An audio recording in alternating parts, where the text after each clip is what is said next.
আমার 1.5 minute time হয়েছে, তো এটা নিজের মাথাতে একটা সেট করবে যে আমার এখন 2.5 মিনিট টাইম হয়েছে। সবসময় 1 মিনিট বাড়িয়ে ধরবে, সব সময়, ঠিক আছে? সবসময় 1 মিনিট বাড়িয়ে ধরবে, বা স্টপ ওয়াচ চালু করারই দরকার নেই। জয় হিন্দ ভাইও, আবারও স্বাগতম জানাই তোমাদের আমার নতুন ভিডিওতে, এবং স্বাগতম জানাই আমার ফোর্স ফিউচার ইউটিউব চ্যানেলে। অনেকেই কমেন্ট করছে যে এখন তো তোমার এসএসসি জিডির কী বলবো, তোমার রানিংয়ের জন্য নাম আউট হয়ে গেছে, এবার রানিংয়ের জন্য তোমরা ফিজিক্যালের জন্য ডাক পাবে, ঠিক আছে? অ্যাডমিটটা বেরালেই তোমরা বুঝতে পারবে কোথায় কী কার রানিং পড়েছে, কী ব্যাপার অবশ্যই বুঝতে পারবে। তোমাদের সেখানে যেতে হবে অ্যাডমিট কার্ডে নিয়ে, ঠিক আছে? এবারে যেটা মেন কথা, রানিংয়ে যে 5 কিলোমিটার রান, সবথেকে যেটা প্রবলেম, যে রানিংয়ে তোমার অনেকের স্ট্যামিনা হচ্ছে না, হয়তো 24 মিনিট টাইম লাগবে।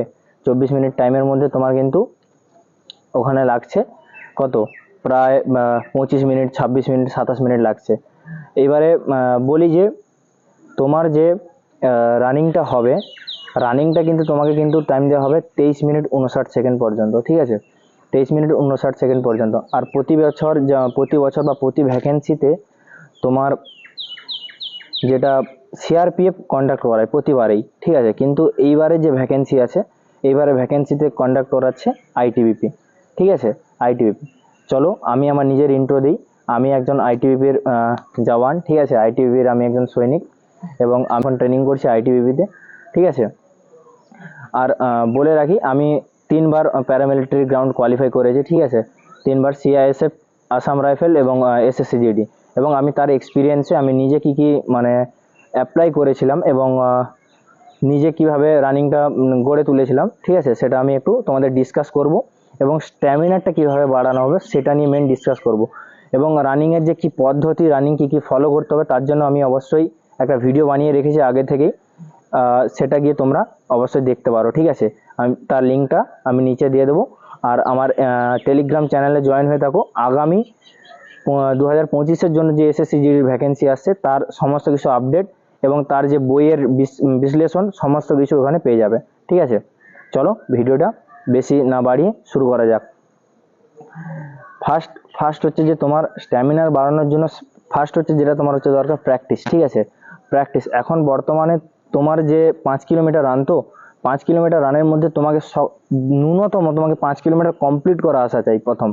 সে যতই টাইম হোক না কেন 5 কিলোমিটার কমপ্লিট করা আসা চাই, ঠিক আছে? এইবারে কি বলবো, তোমাকে শরীরে যে স্ট্যামিনার বাড়ানোর জন্য শরীরে ফার্স্ট ডায়েট ভালো করে গ্রহণ করতে হবে, ঠিক আছে?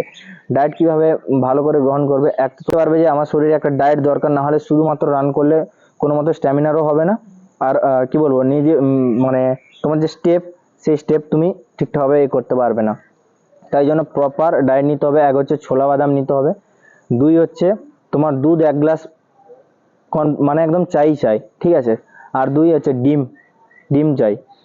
আর যেটা হচ্ছে শ্বাস যে ফুলে যাচ্ছে, রানিং করছি একটু দৌড়াতে তোমার শ্বাস ফুলে যাচ্ছে, এর মেন কারণ হচ্ছে যে তোমরা তেল জাতীয় জিনিস বেশি খাবার মানে গ্রহণ করছো, তেল জাতীয় জিনিস, ঠিক আছে? এই চাউমিন, তারপর বিরিয়ানি, এই সমস্ত যে জাঙ্ক ফুড এবং তেল জাতীয় জিনিস, এগুলো একদম মানে যতদিন না মাঠ হচ্ছে একদমই কম করে দাও। আর মিষ্টি জাতীয় জিনিসটাকে একটু কি বলবো, যেমন রসগোল্লা, এই সমস্ত যে মিষ্টি জাতীয় জিনিস হয়, এগুলো একটু কম করে দাও। এতে করে কিন্তু ওয়েট গেন হয়, ঠিক আছে? এখন তুমি ছেলেদের ক্ষেত্রে 50 কেজি এবং মেয়েদের ক্ষেত্রে 45.5 কেজি মেনটেন রেখে, মানে এর ওপরে রেখে তুমি ওয়েট কমানো শুরু করে দাও, ঠিক আছে? যত বডি হালকা হবে তত স্ট্যামিনার হবে, ভালোভাবে দৌড়াতে পারবে, কোনো চাপ হবে না, ঠিক আছে? বডি হালকা মানে তুমি রান আরও ভালো হবে, ঠিক আছে? এইবারে বলি যে এর সাথে আর কি করা যাবে। রানিংয়ের সময় সব মানে একটা কি করবে, একটা ভালো শুজের মানে একটা ভালো কি বলবো, শু তোমরা পরে রান করবে, তবে গেলে তোমার যে পাটা সেফটি থাকবে, প্লাস তোমার ইনজুরি থেকে তুমি বাঁচবে। তুমি প্র্যাকটিস করলে ভালো করে ঘরে, তারপর গেলে হয়তো দেখলো তোমার পা ইনজুরি হয়ে গেছে, বা দৌড়াতে সেখানে গিয়ে তোমার হয়তো পায়ে একটা ইনজুরি লাগলো সেই 5 কিমি রানে, তখন কিন্তু তুমি রানিং থেকে ফিজিক্যালি আউট হয়ে যেতে পারো। তাই সেক্ষেত্রে এটা বেশি ধ্যান দেওয়া জরুরি, ঠিক আছে? অবশ্যই মানে এবারে তোমরা যদি বলো শুজের কি চাই, মানে শুজ কি ধরনের মানে তোমরা মানে কিনবে বা পরবে, তা অবশ্য আমি আগের একটা ভিডিওতে বলেছি। আর তা যদি না হয় তাহলে মেসেজ করবে, আমি অবশ্যই আমার টেলিগ্রাম চ্যানেলে দিয়ে দেবো।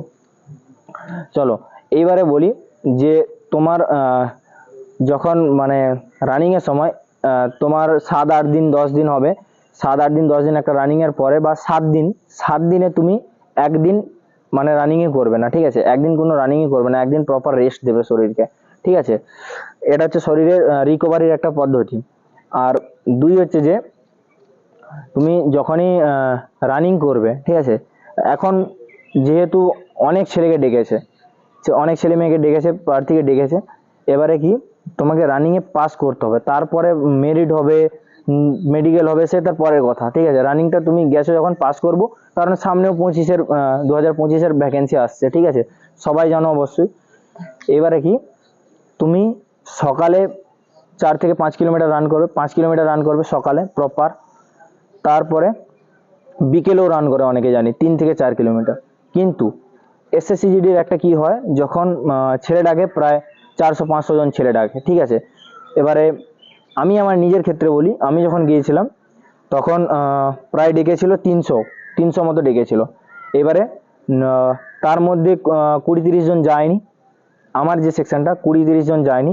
এবারে কি হয়েছিল, সকালে একটা ব্যাচ হয়েছিল, তারপরে মাঝে একটা ব্যাচ হয়েছিল, তারপরে 10:30-11টার সময় একটা ব্যাচ হয়েছিল, এবং এই তপ্ত রোদে, ঠিক আছে? এবার 10:30 থেকে 11টার সময় যে ব্যাচটা হয়েছিল, সেই ব্যাচটা কিন্তু আমি ছিলাম, ঠিক আছে? এবং আমি যেটা করেছিলাম কি, আমি বাড়িতে 11টা 11:30টার সময় প্রতিদিন 2 কিলোমিটার করে দৌড়াতাম প্রতিদিন, তাই সেক্ষেত্রে আমার কিন্তু কোনো অসুবিধাই হয়নি। তোমাদের এটা হচ্ছে মেন স্ট্যামিনার বানানোর একটা মানে কি বলবো পদ্ধতি, ঠিক আছে? যে এই এই প্রতিকূল অবস্থায়ও আমি কিন্তু রান করতে, যদি আমি পারি নিজস্ব, তাহলে অবশ্যই আমি সেখানে গিয়েও রান করতে পারবো। সকালে হলে তো আরো ভালো, যে আমি 12টার সময় আমি যদি দৌড়াতে পারি, নিজেকে ধরে রাখতে পারি, তাহলে সকালে আমি এর থেকেও ভালো রান করতে পারবো। যার জন্য পুরুলিয়া এবং অন্যান্য ক্ষেত্রের যে ছেলেগুলো হয়, বাঁকুড়ার ছেলে, এরা কিন্তু এত স্ট্যামিনারে ভালো হয়, ঠিক আছে? এবং কি রানিংয়ের সময় তোমরা একটা প্রপার ওয়াচ ব্যবহার করবে, ঠিক আছে? একটা স্টপ ওয়াচ ব্যবহার করবে, এবং স্টপ ওয়াচ বা এমনি যখন ঘড়ি ব্যবহার করবে, তখন কি করবে, প্রথমে একটু রানিং শুরু করলে, রানিং শুরু করার পরে হয়তো তোমার 1 থেকে 1.5 মিনিট টাইম হয়েছে, ঠিক আছে? তুমি সেটা মাথায় রাখবে কি, আমার 1.5 মিনিট টাইম হয়েছে, তো এটা নিজের মাথাতে একটা সেট করবে যে আমার এখন 2.5 মিনিট টাইম হয়েছে। সবসময় 1 মিনিট বাড়িয়ে ধরবে, সব সময়, ঠিক আছে? সবসময় 1 মিনিট বাড়িয়ে ধরবে, বা স্টপ ওয়াচ চালু করারই দরকার নেই। তুমি ঘড়িটা চালু করেছো 8:31-এ, ঠিক আছে? এবারে তুমি সেখানে ধরে নেবে 8:30-এ চালু করেছো, মানে তুমি 1 মিনিট আগে চালু করেছো, এটা মনে রাখবে। তোমার মাইন্ডকে বোঝাবে যে আমার টাইমটা মানে 1 মিনিট বেশিই আছে, ঠিক আছে? তাহলে সেইভাবে তুমি মানে তোমার মাইন্ডকে বোঝাবে যে আমাকে 1 মিনিট বেশি আছে, আমাকে সেটা কভার করতে হবে রানিংটা, ঠিক আছে? এটা মাইন্ডকে বোঝাবে, তবে গেলে। আর মানসিক যদি তোমার মানে এইরকম ধরে নেয় যে আমার 1 মিনিট বেশি আছে, তবে অবশ্যই কিন্তু তুমি কি বলবো, ওই 1 মিনিটটা মানে বাড়িয়েই তুমি রানিংটা কমপ্লিট করার চেষ্টা করবে। যেখানে তুমি হয়তো 25-এ করতে, সেখানে 24-এ করবে। এই টেকনিকটা অবশ্যই তোমরা অ্যাপ্লাই করবে, আমি নিজে অ্যাপ্লাই করতাম, ঠিক আছে? আর একটা যে কি বলবো, এখন রানিং মানে তোলার জন্য সব থেকে আরো একটা পদ্ধতি, যে তোমার দাদা ভাই বন্ধু যেই থাকুক না কেন, তুমি যখন রান করবে তোমার পাশে যেন সাইকেল নিয়ে থাকে, ঠিক আছে? সাইকেল বা কোনো কিছু নিয়ে, বাইকটা অ্যাভয়েডই করবে, কারণ বাইকে অ্যাক্সিডেন্টও হয়। সাইকেল নিয়ে যেন থাকে, ঠিক আছে? সে তোমাকে সময়ে সময়ে টাইম বলতে থাকবে, যে 1 কিলোমিটার হয়ে গেছে ভাই, এবারে হালকা টাইম বাড়া, এবারে হালকা স্পিড বাড়া, 2 কিলোমিটার হয়েছে, এবারে হালকা স্পিড বাড়া, আর এত টাইম বাকি, ঠিক আছে? এবারে এইভাবেই করে কিন্তু তুমি প্রপার, সে তোমাকে গাইড করতে থাকবে, আর তুমি রানিং করতে থাকবে, ঠিক আছে? এইরকম তুমি বেশি নয় 6 থেকে 7 দিন অ্যাপ্লাই করো, দেখবে তোমার রানিংটা কোন জায়গায় যায়। এবারে আমি যেগুলো অ্যাপ্লাই করেছিলাম তোমাদের অবশ্যই বললাম, ঠিক আছে? আমি আমার নিজের এক্সপিরিয়েন্সটা তোমাদের শেয়ার করলাম। এবারে তোমরা রানিংয়ে যাচ্ছ, সবাইকে আগাম শুভেচ্ছা রইল, এবং ডকুমেন্ট পুরোপুরি নিয়ে যাবে, এবং অ্যাডমিট কার্ড তোমাদের জারি হয়ে গেলে আমি অবশ্যই তোমাদের ডকুমেন্টের ভিডিও আমি অবশ্যই আপলোড করে দেবো, ঠিক আছে? আর প্রথম থেকেই তোমরা কি বলবো, ডোমিসাইল সার্টিফিকেট অবশ্যই বানিয়ে রাখো, ঠিক আছে? ডোমিসাইল সার্টিফিকেট অবশ্যই বানিয়ে রাখো, তাতে করে পরে গেলে তোমার কোনো অসুবিধা হবে না। ডোমিসাইল সার্টিফিকেটের ওয়েস্ট বেঙ্গলে ভ্যালিড হচ্ছে 6 মাস, ঠিক আছে? অবশ্যই তোমরা বানিয়ে রাখো, আর ডকুমেন্ট প্রপার রাখো, ঠিক আছে? আইটিবিপি কিন্তু মানে না ফিজিক্যালে তোমার খামতি করে, 170 তো 170 সেমিই নেবে, ঠিক আছে?